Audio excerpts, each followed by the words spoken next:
একটি সুন্দর গ্রাম, নাম পদ্মাপাড়া।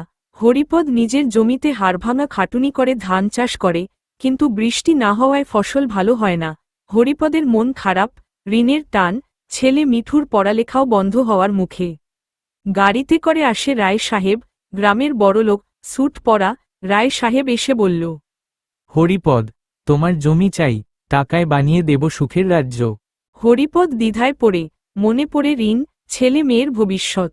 ভাবো ভালো করে, নইলে জমি তো নষ্টই যাচ্ছে। মিঠু বই পড়ে শেখে কিভাবে জৈব সার দিয়ে খরার মধ্যেও চাষ করা যায়। বাবা মেয়ে মিলে জৈব চাষ শুরু করে, গ্রামের অন্যরাও ধীরে ধীরে তাদের দেখে অনুপ্রাণিত হয়। 1 মাস পরে দেখা যায় গাছগুলো সবুজ, ক্ষেত ভরে গেছে। রায় সাহেব আবার আসে, এবার দ্বিগুণ টাকা অফার করে বলে, দেখেছ, জমি তো এখন সোনার খনি, এবার দাও আমাকে। না রে বাবু, এই জমি এখন শুধু আমার না, গ্রামের সবার। আমরা নিজেরাই আমাদের স্বপ্ন গড়ব।